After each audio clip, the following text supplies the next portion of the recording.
நமது கலாச்சாரம், நமது பண்பாடு எப்போதும் நம்முடன் நீடித்து இருக்கும். சப்ஸ்கிரைப் திலக். விளக்கமாக திகழும்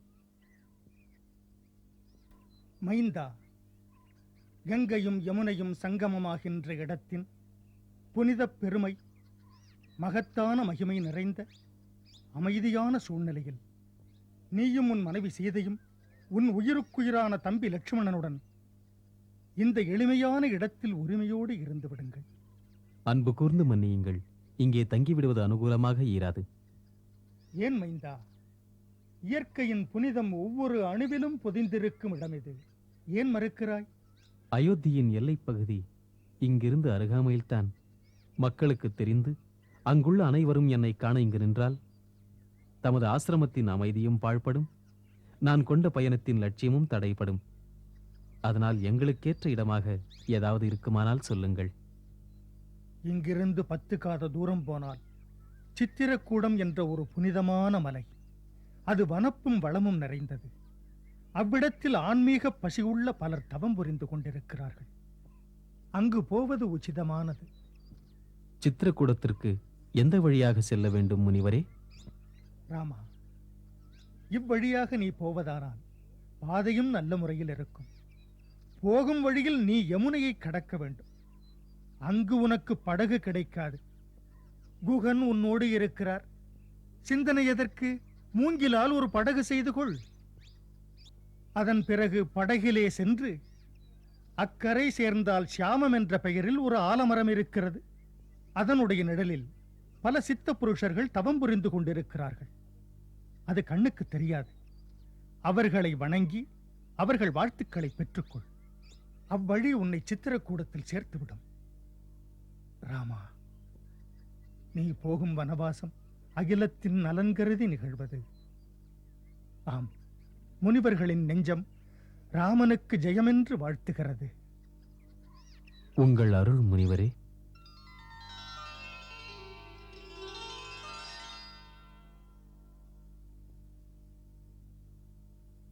கொடுங்கள் அண்ணா, வில்லினை என்னிடம் கொடுங்கள்.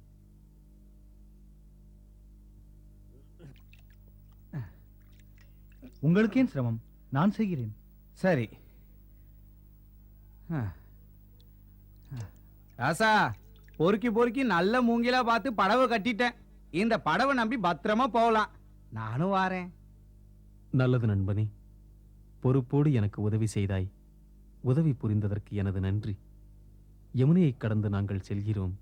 சொன்னபடி நீ திரும்பிவிடு. என்னங்க ராசா, என்னங்க? குஹராஜனே, முன்பே சொல்லிருக்கிறாய், திரும்பச் சொன்னதும் திரும்புவதாக. நான் அப்ப சொல்லியிருப்பேன் ராசா. ராசா, எம்மா தூரம் நீங்க போகணும் படவுல. தண்ணி மேல போறது விளையாட்டிலிங்க. மனிதன் பிறப்பதே ஒரு விளையாட்டுத்தானே. விழிப்போடு இருக்க வேண்டும் இந்த விளையாட்டில். ராமனுக்காக ராஜ்யத்தை பிரிந்து அதிக நாள் நீ இருக்கக்கூடாது. செல்லும் நேரத்தில் நான் உன்னிடம் ஒரு பொறுப்பை தருகிறேன். பரதன் இப்போதுதான் ஆட்சி பொறுப்பை ஏற்கிறான். அவன் பொறுப்பை உணர்ந்து ஆட்சி புரிய சிறிது காலம் ஆகும். நண்பா, உன் ராஜ்யம் கோசலத்தின் அருகாமையில் இருக்கிறது. அதனால் என் பரதன் தக்க அனுபவம் பெறும் வரை நீ எல்லையை பாதுகாக்க வேண்டும். அப்படியெல்லாம் நீங்க பயப்படாதீங்க ராசா. பொய் சொல்ல எனக்கு தெரியாது. எங்க பணத்து மேல நடந்து போய் தான் அயோத்திக்குள்ள விரோதிங்க நுழைய முடியும். என் உயிர் மேல ஆன ராசா. சகோதரா, நீ பிரிந்தால் ஆறுதல் ஏது? நான் அழுதால் துயரம் தீராது. தியாகம் செய்யும் ரகுவீரனே, தோழன் என்னை மறந்து விடாதே.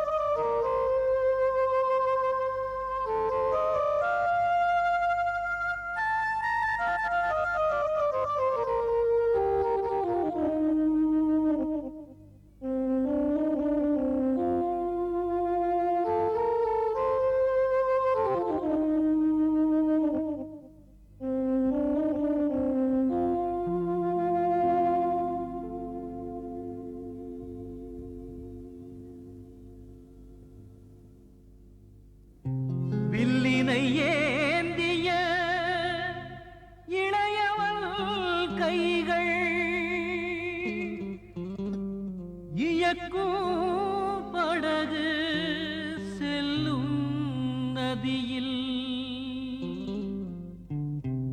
மூவரின் பயணம் யார் துணை வழியில் காரணம் யாரென யார் சொல்லுவார்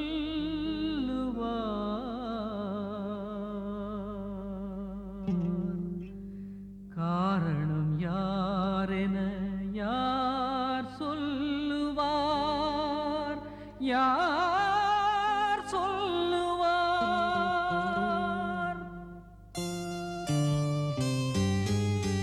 வழி தெரியாத வாழ்க்கை பயணம் வருவது யாராலே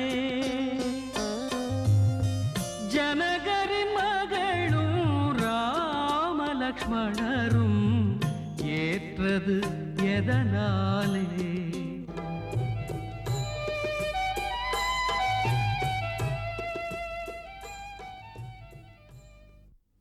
ராணி, அலங்கார பீடத்தில் அமர்ந்து ரசிக்கும் சமயம் இல்லை இது. உனக்கு அரசியல் புரியாது. அரசர் ஆரத்தி எடுக்கச் சொல்லி உன் பரதனை அழைப்பாரா என்ன? யோசித்துக் கொண்டிருந்தால் சாதிக்கவே முடியாது. நாம் தான் நமது தூதுவர்களை அனுப்பி பரதனை வரச் சொல்ல வேண்டும். சொல்கிறேன், உன் இஷ்டப்படியே. பார் மந்தரா, நமக்கு இன்னும் சமயம் வரவில்லை. சொன்னபடி சுமந்தரர் அந்த மூவரையும் வனத்தில் விட்டு இன்னும் அயோத்திக்கு திரும்பி வரவில்லையே. திட்டங்களே திசை மாறினால் சுமந்தரர் திரும்பட்டும். போராடும் மனதிற்குள் 1000 சிந்தனைகள். ராமன் 14 வருடங்கள் வனத்திலிருந்து வரமாட்டான் என்று மந்திரி சுமந்தரர் வந்து செய்தி தரட்டும். தந்த பின்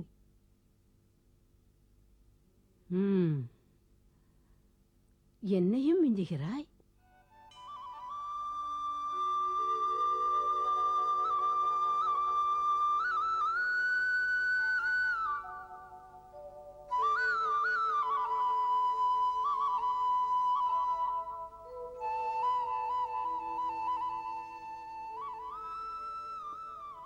வணக்கம் மகராசா, நல்லா இருக்கீங்களா? என்னத்த சொல்ல, யமுனை வர போன ராமராசனை திருப்பி அனுப்பிச்சிட்டாரு. நான் மட்டும்தான் இங்க திரும்பி வந்தேன். என் மனசு அவரோடவே போயிடுச்சு. அமைச்சரையா உங்களுக்காக தான் காத்துக்கிட்டு இருக்காரு. என்ன, அமைச்சர் இன்னும் போகலையா? இல்ல, அவர் தேர் இன்னும் போகலையே. பார்க்கலாம்.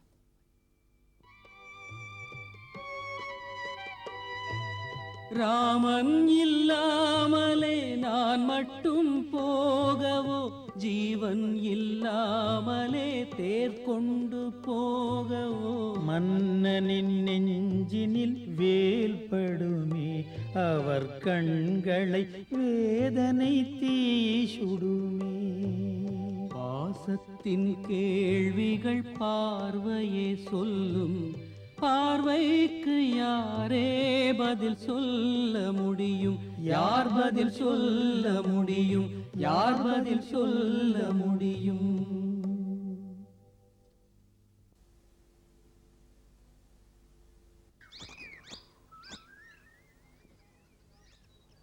வணக்கம் அமைச்சர் ஐயா. வணக்கம். வணக்கம். அமைச்சர் ஐயா, இன்னும் அயோத்தி போகலீங்களா? குகராஜனே, போகத்தான் விரும்புகிறேன். குதிரைகளையும் தேரில் பூட்டுகிறேன். ஏனோ என் மனநிலை அயோத்தி போக மறுக்கிறது. வெறும் தேருடன் அயோத்திவாசிகளின் முகத்தில் நான் எப்படி விழிப்பது? போகாது என்று இதயம் சொல்கிறது, போ என்று கடமை சொல்கிறது. குகராஜனே, உயிரினும் இனிய எங்கள் ராமனை எங்கு விட்டு வந்தாய்? ஐயா, என்ன பார்த்து இப்படி கேட்கலாமா? அவரு தானே நம்மளெல்லாம் விட்டு சித்திரகூடத்துக்கு போயிட்டாரு. போனால் போனவர் பின் நானும் செல்கிறேன். அப்படி சொல்லாதீங்க. ராமராச சொன்னது நினைவில்லைங்களா? என் முடிவினால் பிரளயமே வந்தாலும் வரட்டும். 14 வருடம் ராமனுடன் இருந்து இதே தேரில் எங்கள் அரசனை ஏற்றிக் கொண்டுதான் அயோத்தி திரும்புவேன். இல்ல சுமந்திரையா, இது ஒழுங்குமுறை இல்ல. இந்த சமயத்துல ராமராசா கட்டளப்படி நடக்கிறதா நியாயமுங்க.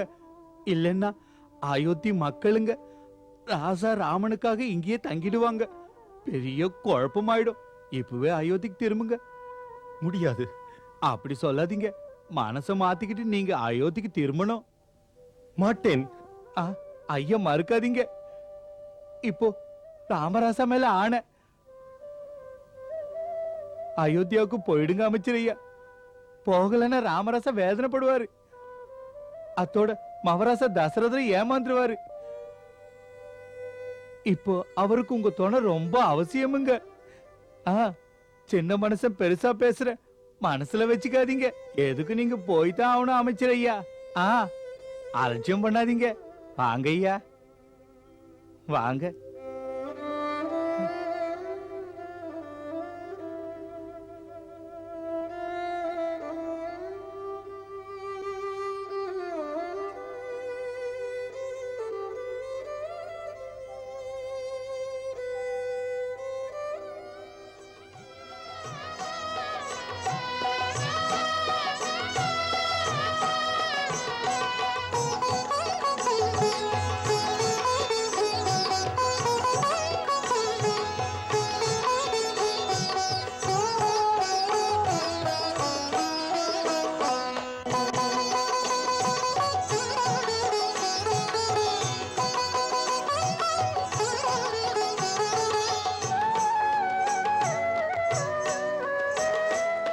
போதும் போதும், அப்படியானால் சொல்லுங்கள். எனக்கு அம்மாவின் தாலாட்டு அங்கே கேட்க முடியுமா? அம்மாவின் தாலாட்டு இல்லை என்றால் எனக்கு தூக்கம் வராது.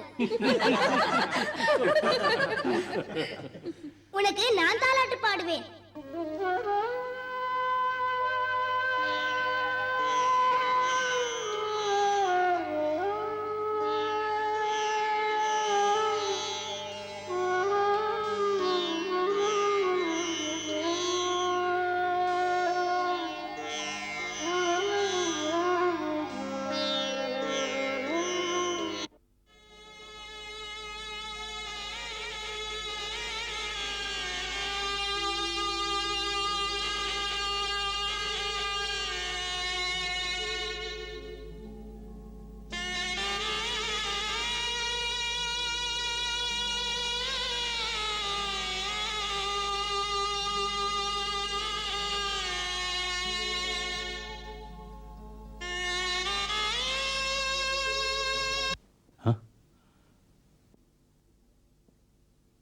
என்னவாயிற்று அரசே?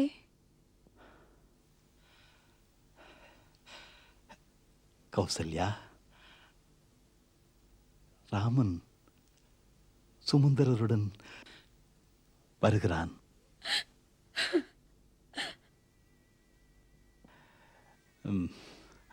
அழக்கூடாது கௌசல்யா. வருகின்றான் வருகின்றான் மைந்தன் ராமன். அதோ வருகின்றான் மைந்தன் ராமன். மைந்தன் ராமன் தேர் மீது அமர்ந்து வருகின்றான்.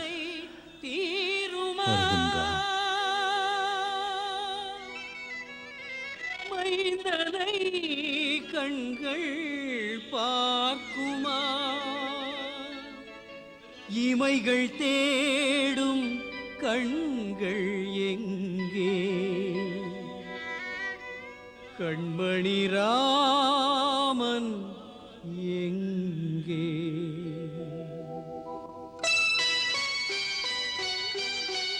விதியே உன் கை எழுதும் கவிதை வேதனை மொழிதானா?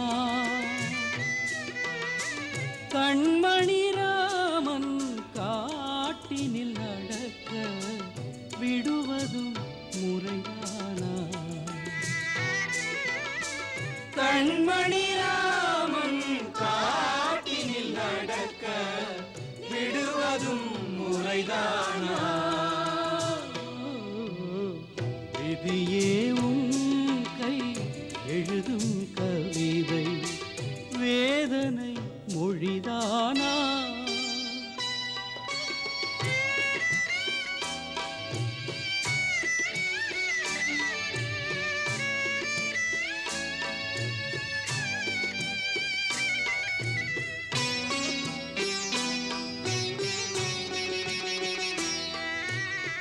ஜனகன் திருமகள் தசரதன் மருமகள் வனத்தில் வந்தது உன்னால் தானா? ஜனகன் திருமகள் தசரதன் மருமகள் வனத்தில் வந்தது உன்னால் தானா? நடப்பது நடக்கும் நாடகம் தொடர தேவனின் வாழ்வில் மானிட துயரம். மூவரும் நடந்த பாதையில் முள்ளும் சிந்தியதே கண்ணீர். கண்மணி ராமன் காட்டினில் நடக்க விடுவதும் முறைதானா? விதியே உன் கை எழுதும் கவிதை வேதனை மொழிதானா?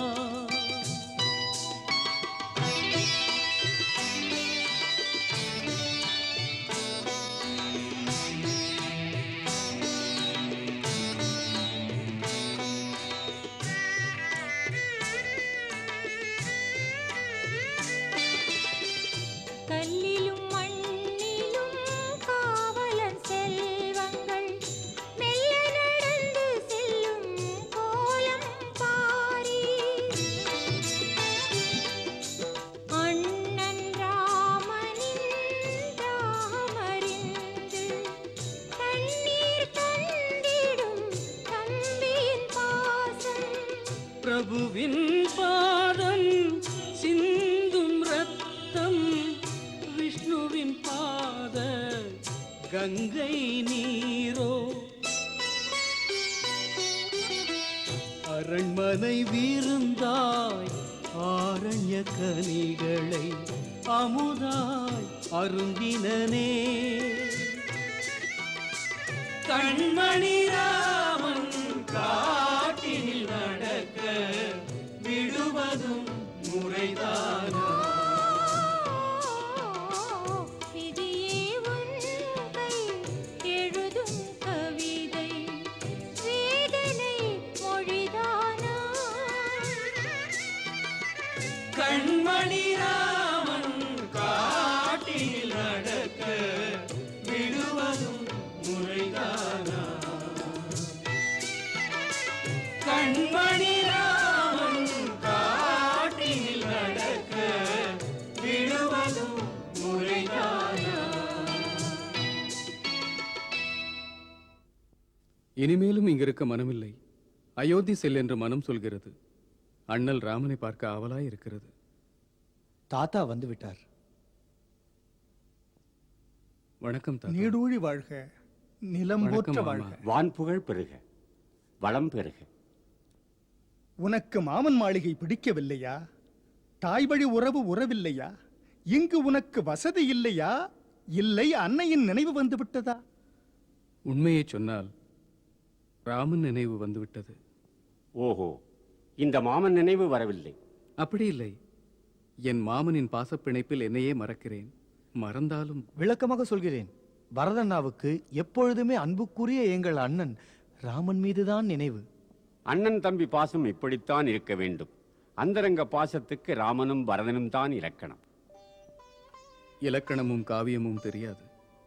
எனக்கு ராமன் மட்டும்தான் தெரியும். ஏனோ அறியேன். கண்ணில் உறக்கமில்லை, கருத்தில் தெளிவில்லை. கனவுகளே கண்களை சுடுகின்றது. மனம் குழம்புகிறது. கண்ணை மூடினாலோ கருமையான ஒரு மங்கை தன் ஆடையை கிழித்து கிழித்து எறிவது போல ஒரு தோற்றம். இருளின் மடியிலே தீபங்கள் உறங்குகின்றன. மாளிகை முழுவதும் அழுகை குரல்கள். யார் முகத்திலும் ஒளி இல்லை. ஆலய மணியோசை கேட்ட இடத்தில் சாவின் சங்கொலிகள். இது எதனால்? அவல நிகழ்ச்சிகள் அயோத்தியிலே நடந்திருக்கிறது. இல்லை என்றால் என் மனம் என்றும் இப்படி இருக்காது. மங்களம் தருபவள் மாதா சீதை, மன்னவன் ராமனின் அன்பு போதை.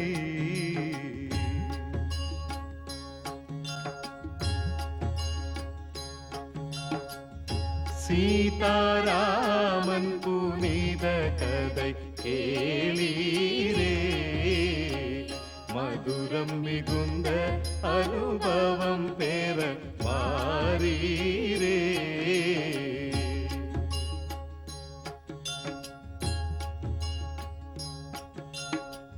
கருத்துகள் நிறைந்திடும் காவியம் காணீரே கடமை